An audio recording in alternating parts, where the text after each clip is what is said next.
दोस्तों, अगर आप अमीर होना चाहते हैं तो आपको अपने पैसे को मैनेज करना आना चाहिए। जहां पर पैसा तो सभी के पास होता है, मेरे पास भी होता है, आपके पास भी होता है। आप कुछ ना कुछ काम करते होंगे, वहां से पैसा आता होगा, लेकिन आपको उसे अच्छे से मैनेज करना, जिसकी वजह से आप जल्दी से जल्दी फाइनेंशियली फ्री हो सके। क्योंकि पैसे की तंगी की वजह से बहुत सारी प्रॉब्लम्स होती है।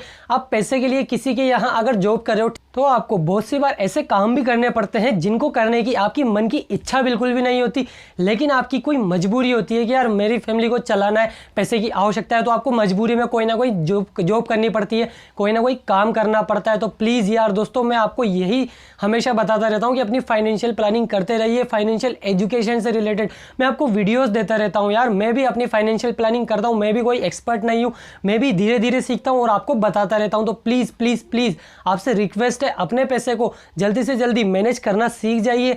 आप अगर फाइनेंशियली फ्री होना चाहते हैं, पैसे की तंगी ना रहे घर में आपको भी या आपके जाने के बाद किसी को भी। तो दोस्तों, पैसे को मैनेज करने से पहले आपको 2 रूल हमेशा सीख लेने हैं। पहला है, यहाँ पर आपको कोई भी लोन नहीं लेना है। आपको कोई ज़्यादा ज़रूरत नहीं है, लेना ही है ना तो मैं 2 ही लोन रिकमेंड करूँगा आपको। आप लेना चाहते हो तो एजुकेशन के लिए ले सकते हैं, नहीं तो अगर आप होम लोन, जो कि दोनों लोन बहुत सस्ते पे मिलते हैं, तो आपको मैं ये 2 ही लोन रिकमेंड करूँगा। अगर आपकी कोई मजबूरी है, लेना ही है, तो बाकी और लोन मैं आपको रिकमेंड नहीं करूंगा। प्लीज आप लोन के ट्रैप से जितना ज्यादा दूर रहेंगे उतना ही आपके लिए अच्छा रहेगा।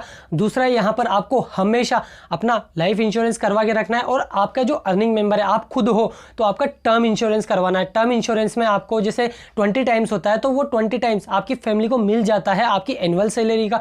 तो प्लीज एक टर्म इंश्योरेंस और हेल्थ इंश्योरेंस जरूर करवा के रखें। हेल्थ इंश्योरेंस अपनी फैमिली का, टर्म इंश्योरेंस आपके अर्निंग मेंबर का। आप खुद हो तो आपका खुद का। तो दोस्तों, अब चालू होता है हमारा यहाँ पर मनी मैनेजमेंट का पहला पॉइंट, वो है क्रेडिट कार्ड से आपका हर पेमेंट कीजिए। जैसे फॉर एग्जांपल आप कोई ग्रोसरी खरीदने जाते हो, अपने बच्चों की एजुकेशन फीस है, आपके लिए कुछ लेने जाते हो ना, तो आप जो भी पेमेंट करते हो वो किस में करते हो? कैश में करते हो। तो आपको कैश में पेमेंट नहीं करना है, आपको जो भी पेमेंट करना है ना वो क्रेडिट कार्ड पर करना है। मैं ऐसा क्यों कह रहा हूँ?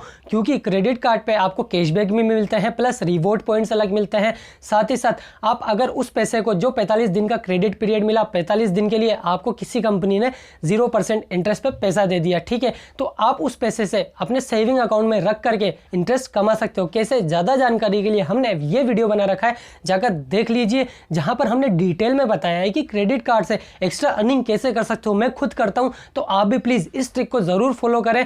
आपका कोई भी एक्सपेंस हो वो क्रेडिट कार्ड से पेमेंट करें, कोई आपको चार्जेस नहीं लगेगा, बस डिसिप्लिन से फॉलो करें। ये वीडियो ज़रूर देखें, इसमें पूरी डिटेल बताई गई है। सेकेंड रूल है, आपके पास जो पैसा आता है या सैलरी आती है, किसी भी रूप में आपके पास पैसा आता है ना, तो आपको उसको डिवाइड करना है 50-30-20 वाले रूल में, जहां पर 50% आपके नीड्स में जाना चाहिए, 30% आपकी वांट्स में जाना चाहिए, 20% आपकी जो इन्वेस्टमेंट है उसमें जाना चाहिए। जहां पर 20% आपको इन्वेस्ट करना चाहिए। इन्वेस्ट कहां करना चाहिए वो आपके ऊपर डिपेंड करता है कि आप रिस्क कितना ले सकते हो। ज्यादा रिस्क ले सकते हो, एग्रेसिव है तो स्टॉक में, स्मॉल कैप मीडियम कैप में है, नहीं तो लार्ज कैप भी है। इसके अलावा आप म्यूचुअल फंड में इन्वेस्ट कर सकते हो, गोल्ड में, SGB में इन्वेस्ट कर सकते हो, PPF है, NPS है, NSC है, बहुत सारे ऐसी चीजें हैं जहां में आप इन्वेस्ट कर सकते हो। और हमने चैनल पर बहुत सारी ऐसी वीडियोस बना रखी है जो आपकी एज के अकॉर्डिंग है। आपको अपनी एज के हिसाब से कौन से डिसीजन लेना चाहिए, कहां पे इन्वेस्ट करना चाहिए, स्टॉक में, म्यूचुअल फंड में या कोई और भी, तो आप जाकर चैनल पर देख लीजिए। और दोस्तों, नेक्स्ट पॉइंट है जो मैं खुद यूज करता हूं, आप चाहो तो कर सकते हो, नहीं तो नहीं कर सकते,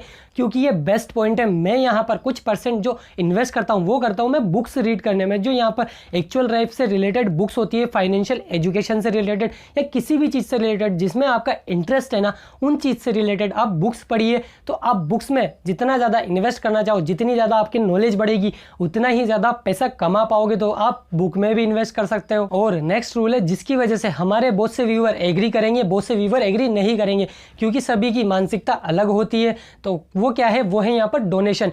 डोनेशन आप चाहो तो जितना भी % आप करना चाहो उतना कर सकते हो। बेसिकली आपको कम से कम आपकी सैलरी का 5 या 10% तो डोनेशन करना ही चाहिए, जहां पर किसी की आवश्यकता पूरी हो सके। यार किसी को भोजन नहीं मिल रहा तो आप भोजन करवा सको, कुछ भी जो आवश्यकता है ना आप वो करवा सको। तो अगर आप एग्री करते हो मेरी बात से, तो प्लीज़ आप अपने कोटा में ये डिसाइड कोटा भी कर सकते हो कि 10% या 5% जो भी आपकी कैपेबिलिटी है, आपकी कैपेबिलिटी के हिसाब से ही डिसाइड कीजिए। नहीं है तो कोई दिक्कत नहीं है, जब होंगे तब आप डोनेट करना, अभी कोई आवश्यकता भी नहीं है। तो दोस्तों, आपको हर चीज़ का बजट डिसाइड करना है कि मुझे कपड़ों में इतना हर महीने इन्वेस्ट करना है या फिर इस महीने नहीं करना, इस महीने इतना डोनेशन करना है, इस महीने इतनी मेरी नीड्स होगी, इतनी वांट्स होगी, इतना तो हर महीने इन्वेस्टमेंट करना है। इन्वेस्टमेंट को कभी मत छोड़िएगा दोस्तों। इन्वेस्टमेंट आप अभी से करना स्टार्ट कर दोगे तो लॉन्ग टाइम में वो कंपाउंडिंग होके आपके पैसे को पता नहीं कितना गुना कर देगा। कंपाउंडिंग के पावर आपको नहीं पता तो ये जाके वीडियो ज़रूर देखें, जहाँ पर हमने केवल 5 साल में और 10 साल में कितना अंतर आ जाता है कंपाउंडिंग में, तो ये बताया है। तो प्लीज़ प्लीज़ प्लीज़ आप अपनी बजटिंग ज़रूर कीजिए हर चीज़ की कि कहाँ पर कितना जाना चाहिए। और दोस्तों आपको एक और चीज़ करनी है, वो है यहाँ पर आपके एक्सपेंसेस को ट्रैक करना है। आपका गलत एक्सपेंसेस कहाँ पर है, जो गलत एक्सपेंसेस है जहाँ पर आपको बंद कर देना है, उस गलत एक्सपेंसेस को बंद करके आपको उस पैसे को इन्वेस्ट करना है जहाँ पर आपका पैसा डबल हो सके। क्योंकि जब आप ट्रैक करोगे कि मेरे एक्सपेंसेस कौन कौन से हैं, उसमें से आप ट्रैक करोगे कि ये तो गलत एक्सपेंस है यार, ये मुझे अगले महीने से नहीं करना, तो आप उसे क्रॉस करके उस पैसे को इन्वेस्ट कर सकते हैं। ये ट्रिक जरूर फॉलो करें, ये मेरे लिए भी काम करिए, हो सकता है आपके लिए भी काम करे। तो दोस्तों आशा रखता हूं आपको इस वीडियो से कुछ वैल्यू मिली होगी। अगर आपको इस वीडियो से वैल्यू मिली है तो प्लीज़ इस वीडियो को लाइक ज़रूर कीजिए। अगर आप चैनल पर नए हो तो चैनल को सब्सक्राइब करके बेल आइकन भी दबा दीजिए। मिलते हैं आपसे अगली और एक्साइटिंग वीडियो में, तब तक के लिए जय हिंद, भारत माता की जय।